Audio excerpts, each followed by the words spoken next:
The Game Changers Incorporated presents EricBoles. As the leader of the Game Changers Incorporated, Eric travels the globe sharing his powerful and challenging insights on leadership, peak performance, managing and leading change, teamwork, and cultural transformation. Besides keynoting meetings and events, both domestically and internationally, Eric is also a trainer, consultant, and executive coach. His leadership and employee development programs have been translated into 7 different languages for clients around the world. Prior to his corporate work, Eric played in the National Football League for the New York Jets and Green Bay Packers, where he was introduced to many of the principles of high performance he shares today. Thank you so much. Thank you. I had a coach, never forget my rookie year, training camp was rough.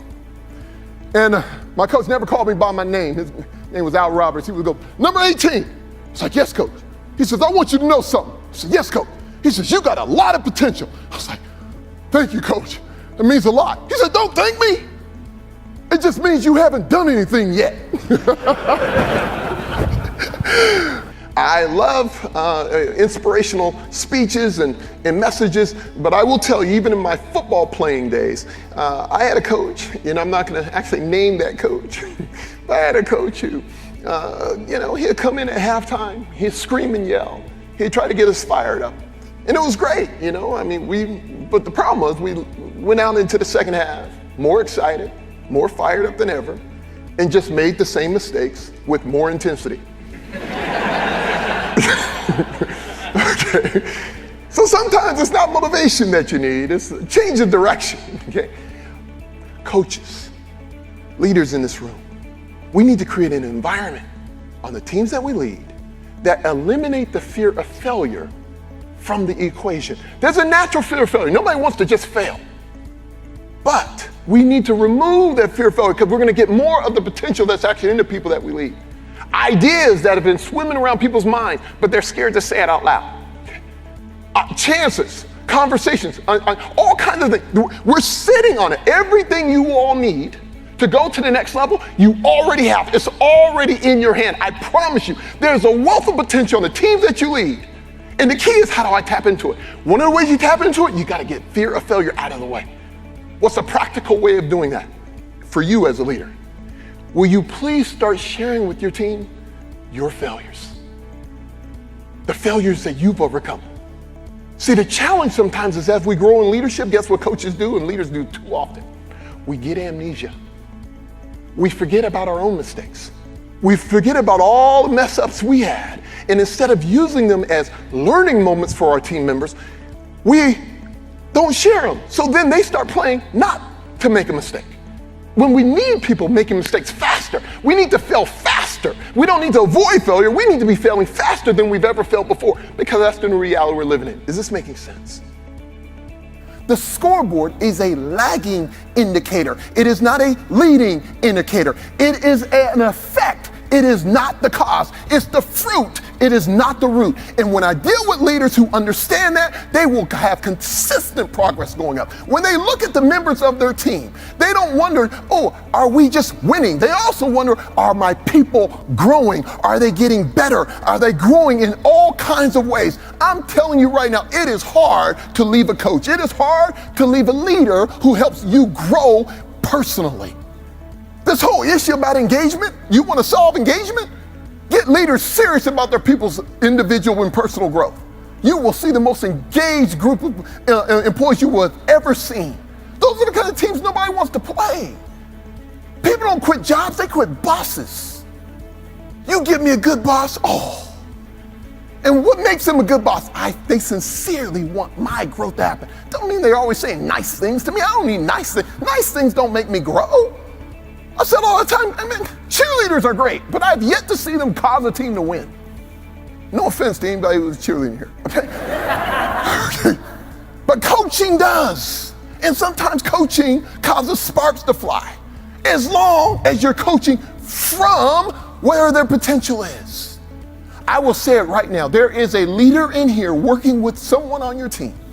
That individual on your team may be your top performer, but they are not maximizing their potential. And if you don't call them on that, their talent, the way we say it this way, too often we allow being good to get in the way of being great. We allow being good enough to get in the way of being great enough. Real leadership, when we start raising the bar to a level we haven't seen before, is when leaders are not satisfied, even with those who are doing good, because they realize their talent, they should be doing great. So let's coach them there. That's where we want to lead them. Now, I will be honest with you. It is hard as a leader, as a coach, to ask for something that you're not doing yourself. It is hard to ask for something that you're not practicing.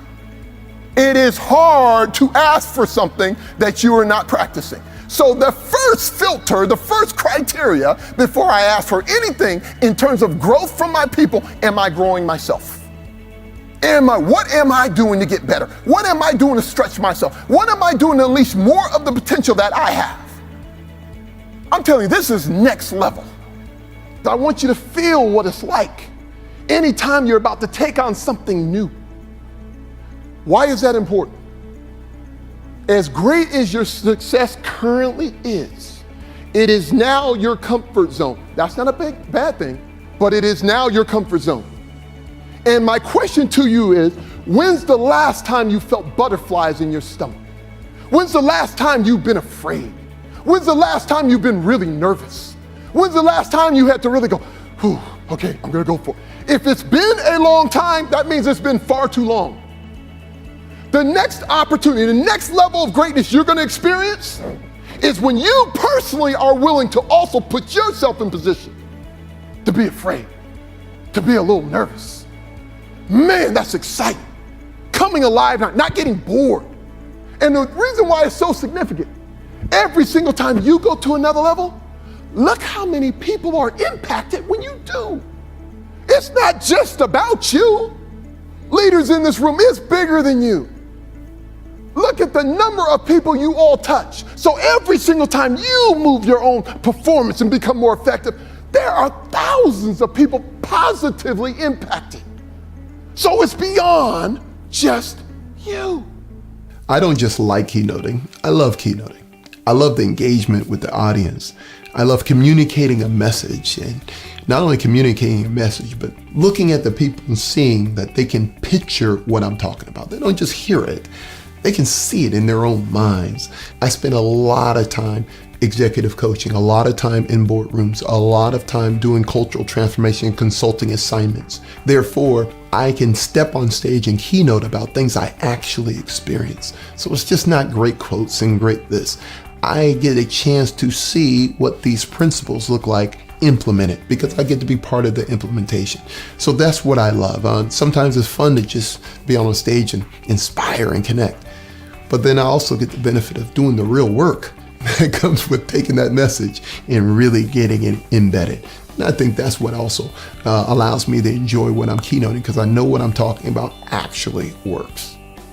I was in Florida. I had a gentleman who was leading an organization. He says, Eric, tell my people, let them know. What happens if they don't perform well? I said, what do you mean? Tell them what happens in the NFL. When players don't perform well, when things don't go well, tell them what happens. I said, are you sure you want me to tell them? He said, yes.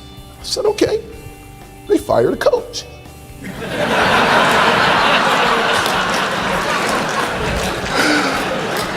So that's how he looked at me. I'm like, hey, you asked the question. That's the answer, right? I will also raise the point when it comes to expectations of customers. You all know that you experience it every day.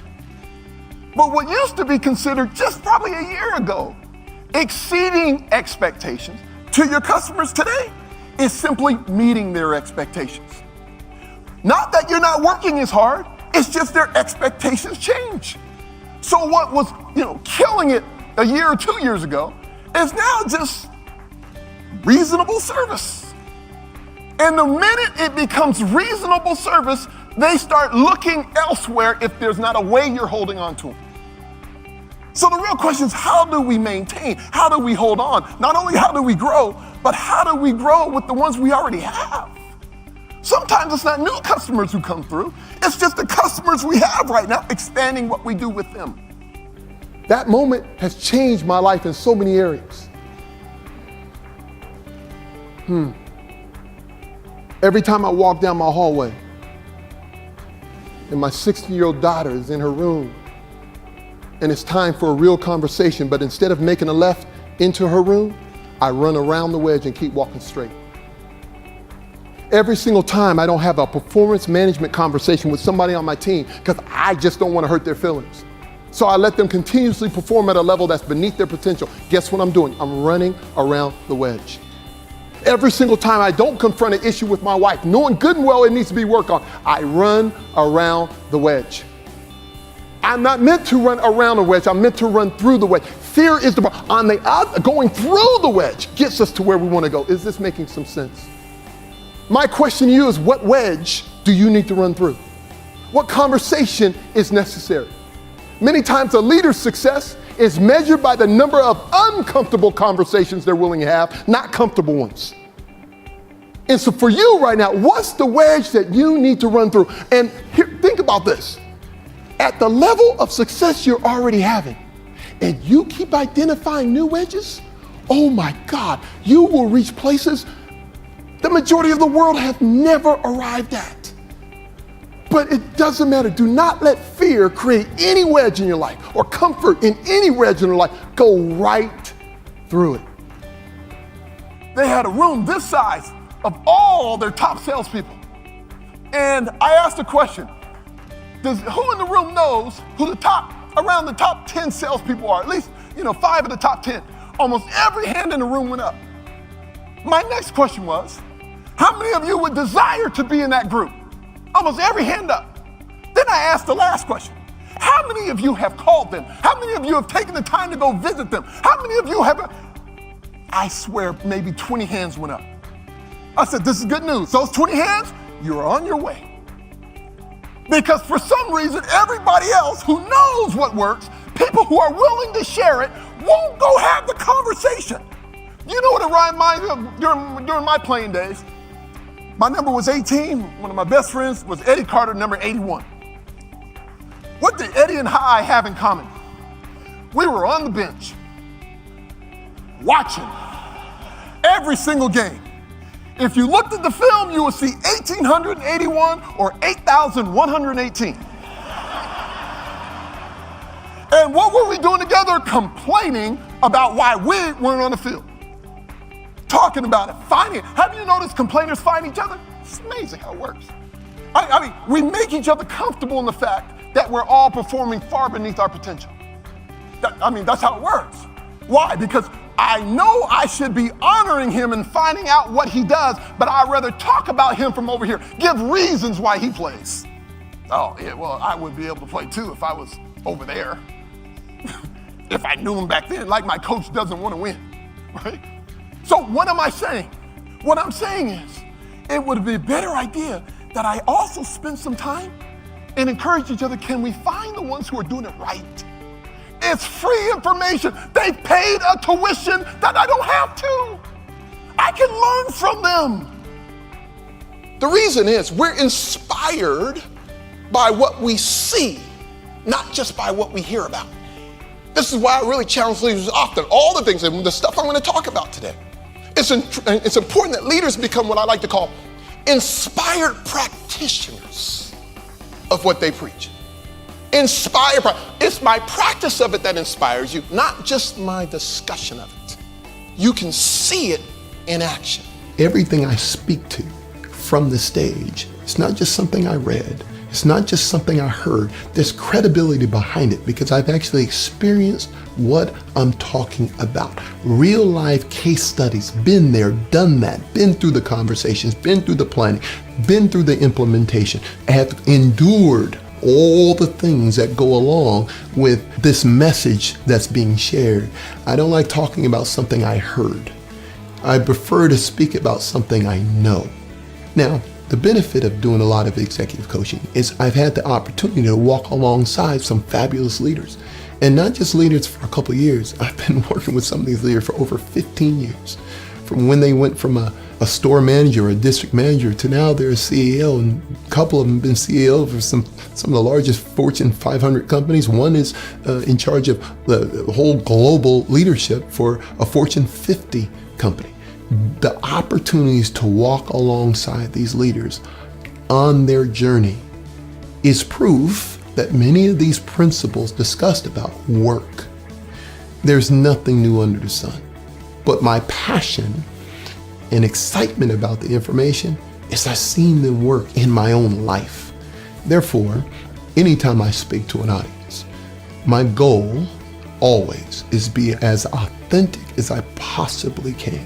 That means what I'm talking about, I've seen it work. If I haven't seen it work, it won't come out of my mouth. Don't look anybody in the face.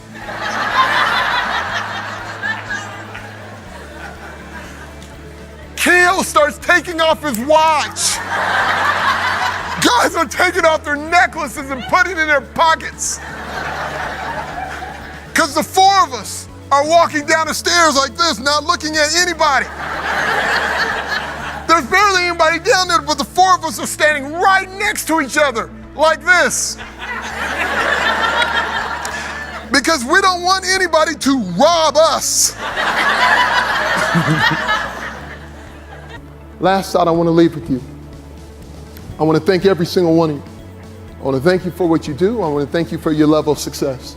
But I also tell you, please, you've already done it, but please leave this place better than you found it. Pour everything that you have in you, please pour it into someone else so they can keep this thing going. Thank you so much for having me. Appreciate it. Thank you. Thank you. God bless you. Thank you so much for having me.